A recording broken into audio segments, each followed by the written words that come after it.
Okay, so what I want to talk to you about today is developing employer brands in general, but also giving a focus on some challenging sectors, those that are particularly difficult to attract into, or those that have real challenges around keeping the staff within those particular sectors. And London North West Healthcare is a really nice example that Carl's going to take us through when I finish my first section. So firstly, a very brief introduction on who SMRS are. So we categorise ourselves as an employer marketing business. So we specialise in two key areas. One is developing employer brands for organisations. The other is helping organisations attract and retain the people that they need for their business. So that's what we do. One of the things that got me thinking about this subject area is a trend that we've seen in the market over the last year or two. And originally, when we developed employer brands for organisations, the people who we worked with tended to be very large organisations who were well known, often big brands that you would have all have heard of. But what's been interesting recently is that we've seen a real shift, that more and more people now are thinking about their employer brands, are understanding what it's like to work for a particular organisation, and then starting to invest. So a lot of you here probably are internally in employer brand-led roles, is that correct? Can you just quick show of hands who sits in that category? So it's starting to become quite the norm for people to have people within their organisations in these roles. The kinds of organisations we've seen now investing in employer brands are everything from charities to NHS organisations to SMEs, and sometimes the organisations might only have 250, 500 employees. So they're not all big organisations who care about this. But then also we've seen a lot of digital departments within organisations wanting to have their more local value proposition as well as the bigger employer brand. So that's a real shift. I think one of the things that I want to do today is give some reasons why that might have been happening, and one of the key areas is around skill shortages, which many of you I'm sure will be familiar with. What I just wanted to do first though is give you a really simple explanation as to what we believe an employer brand is. So for us, we think an employer brand is what you think and feel about your organisation as a place to work. It's an organisation's reputation as an employer, and its offer to its people. So nice and simple. You don't need to complicate it. There's too much jargon really around, so we like to keep it nice and straightforward. I think if you take a minute to ask yourself something, if you just focus on what attracted you yourself personally to the organisation that you currently work for, what keeps you there, and what you'd say to people considering joining your organisation. And I think you don't need to do it now, but if you think about those questions and spend sort of 10, 15 minutes on it, you'll start to get your own interpretation of your employer brand. Go and ask another 10 people in your company what they think too, another 20 people. And what you'll start to see is two things. You'll start to see some similarities, but you'll also start to see how some people are defining it very differently. So ultimately, what we see is that employer brands already exist in all of your organisations. They're already there.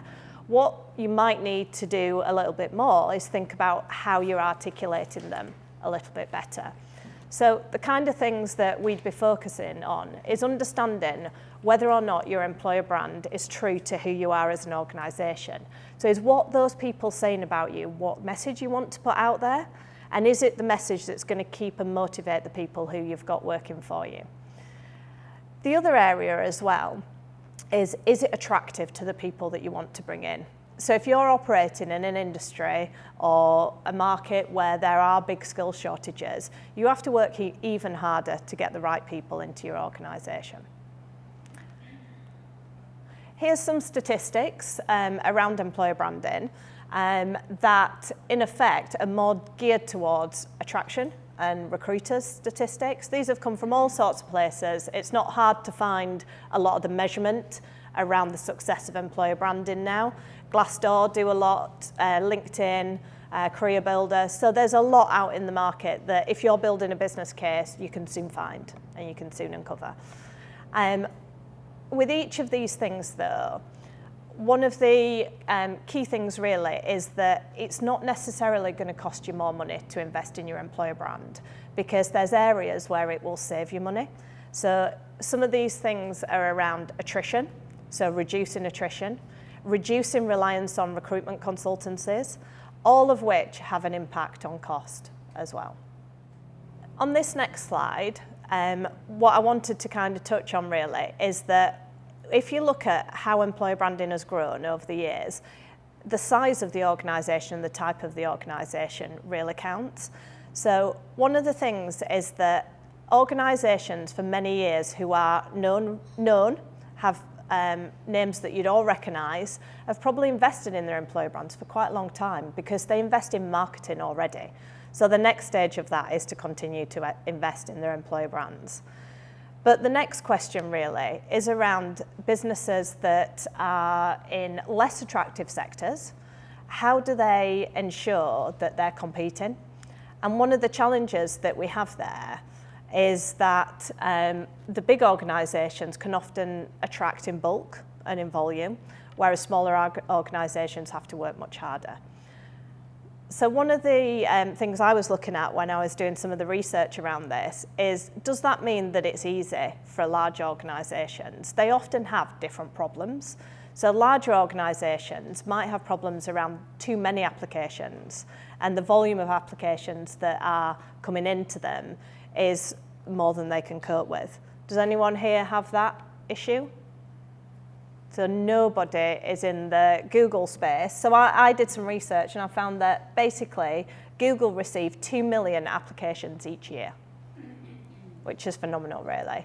That it's harder to get a job at Google than it is to get into Harvard. So it's what I think is really interesting about it as well is a lot of the employer branding that Google do, and if you Google it, have a look online, there's 6 reasons why Google might not be right for people. So what they're doing is using their employer brand to try and get the right culture fit, because ultimately the problem they've got is the opposite to clearly the problem that a lot of you have already got. So when we say that size matters, one of the things is that where there's a skill shortage in an organisation, we often see that there's lower investment in employer branding. So why is this? Well, actually, you have to work even harder. Quick show of hands, who works for an organisation that everyone else in the room's probably never heard of? So you don't have that ability to have a core level of marketing that people out there understand and know who you are. So you've got to work even harder to A, explain to people who you are and what you do, but also secondly, to then compete with those big organisations for the skill shortages that you've got and what you need. So on that last point as well, 31% of small businesses say they're affected by skill shortages, compared with 16% in companies with over 250 employees. So it's even harder, which ultimately means that there needs to be more focus on your employer brand. But in the organisations that we've worked with who are unheard of, I've not got the case study here, but we worked with an organisation called Kerry Foods last year for their employer brand. They won a number of awards for that employer brand work as well, and no one knew who they were. So it's been possible to really transform an organisation who is unknown in the market. This next slide I think is quite nice for an interactive slide. So where an employer brand really comes into its own is where there's skill shortages.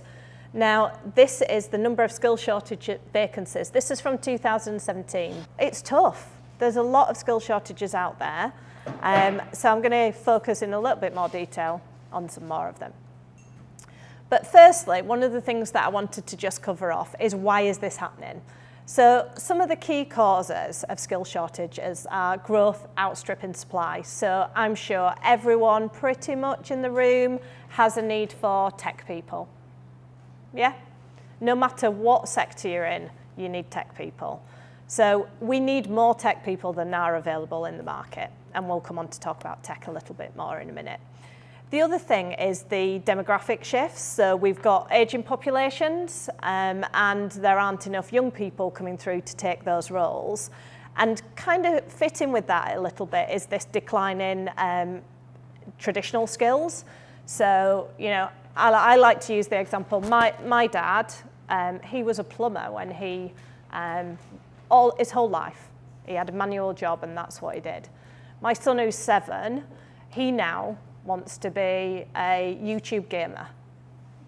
Not interested in anything manual. The jobs that our kids will do are very, very different to what their grandparents would have done. And we've got to account for that in helping to educate. And we were actually just talking about it on the table earlier, helping to educate the children of tomorrow in what jobs are going to be available to them. But we actually don't even know yet what they are. So some forward planning around things like that is really critical. The other thing is the social shift.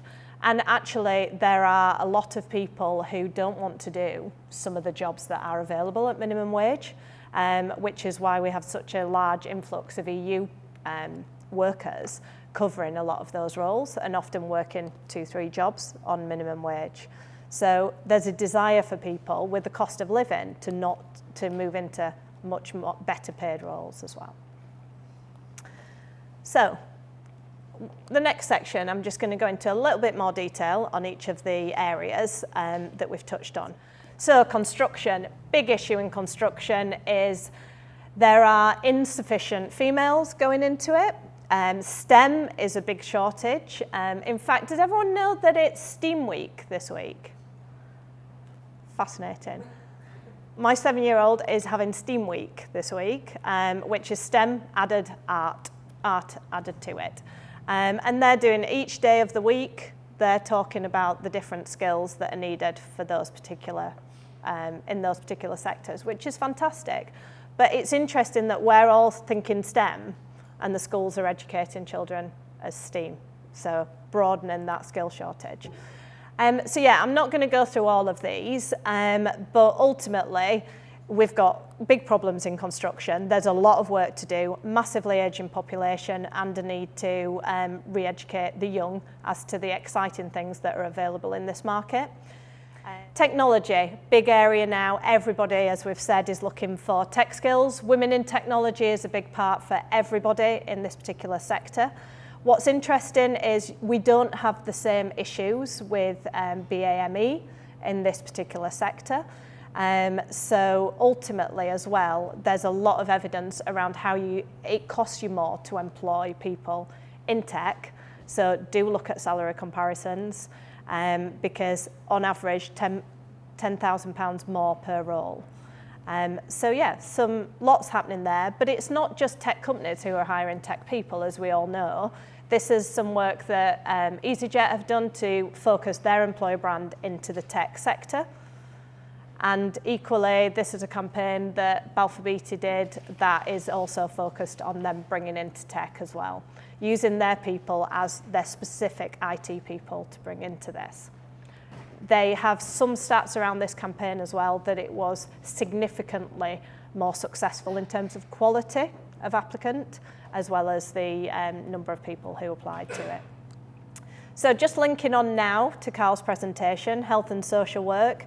Carl, I'm sure, will cover lots of these issues off, but big uncertainty around Brexit and what's going to happen there. The other thing in the NHS as well is people leaving the NHS, which is a massive problem at the same time as it's starting to be something you have to pay to train to become a nurse. So no bursaries anymore, and it's all focused on people taking loans. Always vacant nursing positions. And I think, you know, one of the things that we see in this sector is not just nursing, but it's the care workers as well. Massively ageing population, more complex needs for the older demographic as well. So what that results in is a need for more medical care workers, medically led care workers as well. So the 2 case studies that I've just brought up to show you here. This one is for Cambion, who basically wanted to show what they did because they are very unknown as an organisation. and they help young adults with basically who are at the end of their road in terms of being cared for by parents, and they go into schools and care facilities. So they wanted their employer brand to be very high impact and wanted to be something that would instantly attract the right kind of people. The next one is MenCap, who some of you have probably seen because we've shown this a few times. So Work with Feeling was about reducing attrition via the employer brand for MenCap and focusing on the fact that it is a really, really tough job. And ultimately, the people that they want to attract are not people who have just been working in a contact centre and feel that they can transition into care work really easily. It is much more difficult to succeed in a role with an organisation like MenCap. So they wanted to use their employer brand to tell a truthful story, a really honest story. So that brings me on to my handover to Carl. Different brand. NHS as a brand in itself is huge, and we need to do a lot of work on that area.